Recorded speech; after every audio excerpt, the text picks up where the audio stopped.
नमस्कार। स्वागत और अभिनंदन आप सभी का मौसम तक चैनल पर। ये है नेशनल वेदर बुलेटिन 4 जनवरी 2025 के लिए। दोस्तों, भारत के भागों पर दिसंबर के महीने में पहले पखवाड़े तक, जैसा कि आमतौर पर अक्टूबर के आखिर से शुरुआत हो जाती है पहाड़ों पर बर्फ़ गिरनी, और नवंबर में अच्छी बर्फ़ गिरती है, दिसंबर के पहले पखवाड़े में भी गिरती है, लेकिन ऐसा इस बार बहुत कम दिखाई पड़ा।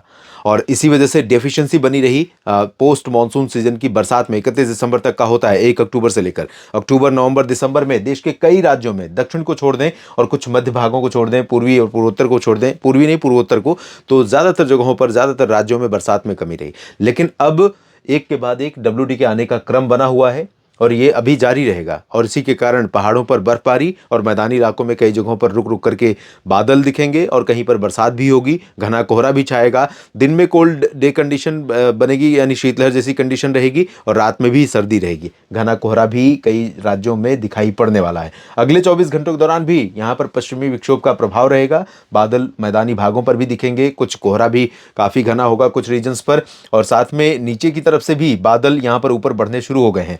जो लो प्रेशर बनने वाला है बंगाल की खाड़ी और अरब सागर के ऊपर, भूमध्य रेखा के ठीक ऊपर, उसके कारण साउथ पेनिनसुलर रीजन पहले प्रभावित होगा, फिर धीरे धीरे मध्य भाग और उसके बाद उत्तर भारत की तरफ ये बादल पहुंचेंगे। तो आने वाले समय में काफ़ी सक्रिय मौसम, काफ़ी चुनौतीपूर्ण मौसम देखने को मिल सकता है। फिलहाल जानते हैं 4 जनवरी को देश भर में किस तरह के मौसमी बदलावों की संभावना नजर आ रही है। तो यहाँ पर मैदानी भागों से शुरू करता हूँ, जहाँ टेम्परेचर गिरा हुआ है काफ़ी नीचे, और दिन में भी बहुत ज़्यादा टेम्परेचर ऊपर नहीं जा पा रहा है। वजह बादल और धुंध का लगातार बने रहना है। हालांकि आज जो बादल पूरब की तरफ बढ़े हैं, उसके चलते दोपहर के बाद कुछ जगहों पर यहाँ पंजाब और हरियाणा, राजस्थान, दिल्ली, चंडीगढ़, इन भागों में धूप दिखाई पड़ी, लेकिन वो बहुत कड़क धूप नहीं थी।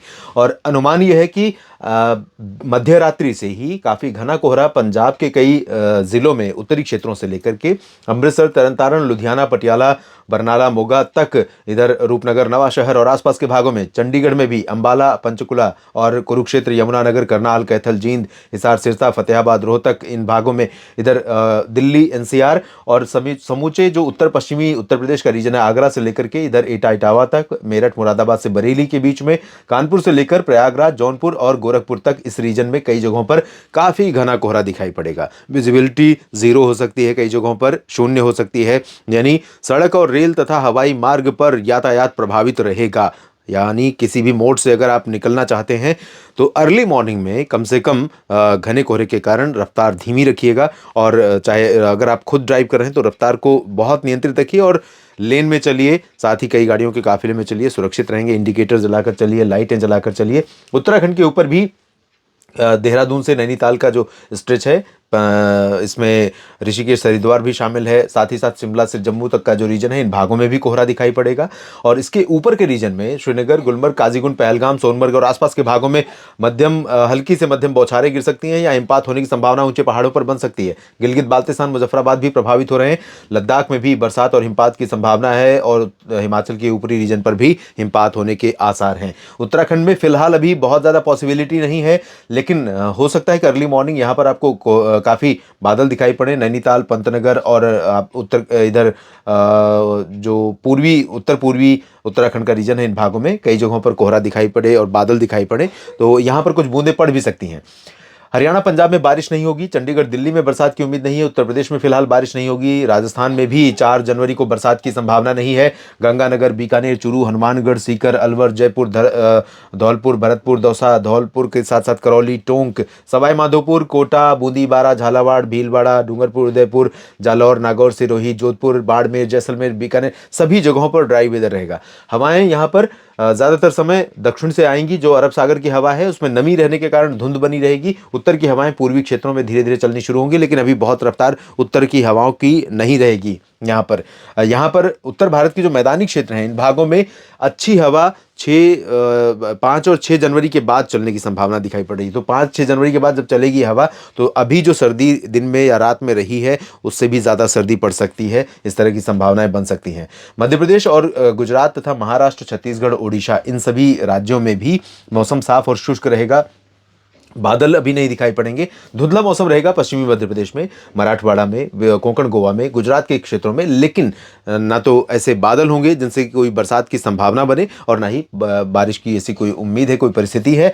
फिलहाल ड्राई और क्लियर वेदर रहेगा। पूर्वी मध्य प्रदेश के भागों में कई जगहों पर कोहरा छाएगा। गुना तक भी, इधर ग्वालियर में भी छा सकता है। शिवपुरी, श्योपुर और गुना समेत इधर सागर, जबलपुर और इसके ऊपर का जो रीजन है, इन भागों में भी कोहरा दिखाई पड़ सकता है। कहीं कहीं पर हल्के से मध्यम, एक आध जगह पर मध्यम से घना कोहरा हो सकता है।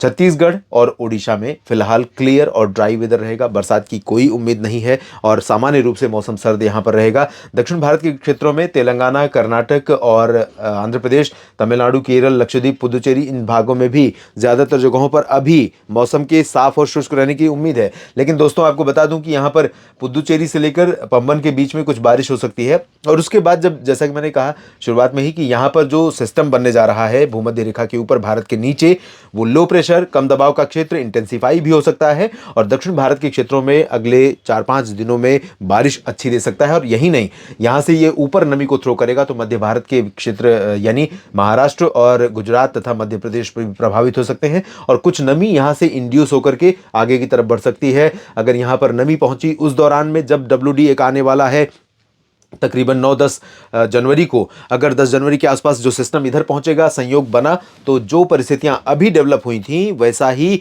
परिदृश्य मौसम का बनेगा जनवरी में भी। और पहले पखवाड़े यानी मकर संक्रांति, लोहड़ी से पहले एक अच्छा स्पेल बारिश का देश के कई राज्यों में, उत्तरी और मध्य भागों में भी दिखाई पड़ सकता है और पहाड़ों पर अच्छी बर्फबारी हो सकती है। इधर बिहार, झारखंड, पश्चिम बंगाल में पश्चिमी दिशा की हवा चलती रहेगी, लेकिन इसके बावजूद यहाँ पर बंगाल की खाड़ी से भी नमी थोड़ी थोड़ी आनी शुरू हो गई है। तो इस नमी के कारण यहाँ पर धुंधला मौसम रहेगा। बाकी कोई बहुत चेंज नहीं है। बादल वाला मौसम या बारिश वाला मौसम नहीं रहेगा। पटना, वैशाली, गया, बक्सर, कैमूर से लेकर सिवान और किशनगंज, भागलपुर के बीच में सभी जगहों पर ड्राई वेदर। दुमका, जमशेदपुर, रांची, देवघर, डाल्टनगंज समेत सभी जगहों पर शुष्क मौसम रहेगा। पश्चिम बंगाल के गंगेय क्षेत्रों, हिमालय भाग, सिक्किम और पूर्वोत्तर राज्यों में भी शुष्क मौसम रहेगा, साफ मौसम रहेगा। कोहरा जरूर अरुणाचल और मेघालय तथा असम के कुछ भागों में हल्के से मध्यम और कहीं पर मध्यम से घना दिखाई पड़ सकता है। ऊंचे क्षेत्रों में मौसम भी काफी ठंडा रहेगा। इस बुलेटिन में अभी के लिए इतना ही। आप मेरे साथ लगातार आप बने रहिए मौसम तक चैनल और न्यूज़ मीडिया मंच यूट्यूब पर और फेसबुक पेज मौसम तक पर। और ये जानकारियां अगर आपको ठीक लगती हैं तो इसके बारे में अपनी राय लिखते रहिए और सोशल मीडिया प्लेटफॉर्म के माध्यम से आपके जो नेटवर्क हैं उनके बीच इन वीडियोज़ को शेयर करते रहिए ताकि सबको जानकारियाँ पहुँचें। और इस वीडियो के बारे में अपनी राय लिखिए। साथ ही साथ अपने क्षेत्र में आपके जो मौसम देखने को मिल रहा है, आप लिखते हैं। देवरिया से बहुत सारे मित्र लिखते हैं और साथ ही साथ उत्तर प्रदेश के अन्य मध्य क्षेत्रों से, हरियाणा, राजस्थान, मध्य प्रदेश, कई जगहों से मित्र लिखते हैं। तो मैं पढ़ता हूँ और मुझे सही एक्यूरेट जानकारी मिल पाती है, क्योंकि आंकड़े जो रिकॉर्ड किए जा रहे हैं और जो आपने अनुभव किया, उन दोनों में कई बार फ़र्क होता है। और साथ में जो अनुमान लगाया गया और जो अनुभव किया गया, उनमें भी फ़र्क होता है। तो आप लिखते रहिए, मेरी जानकारी बढ़ती है और मुझे मदद मिलती है अपना पूर्वानुमान बेहतर करने में और साथ ही साथ आपसे इंटरेक्शन भी होता रहता है। तो लगातार बने रहिएगा। और अगर आपने मौसम तक चैनल को सब्सक्राइब नहीं किया है तो थोड़ा सा सपोर्ट करिए इस चैनल को ग्रो करने में, इस चैनल को और लोगों तक पहुंचाने में। इसके लिए आप सब्सक्राइब कर लीजिए ताकि आपका साथ लगातार बना रहे। आप सभी का बहुत बहुत धन्यवाद।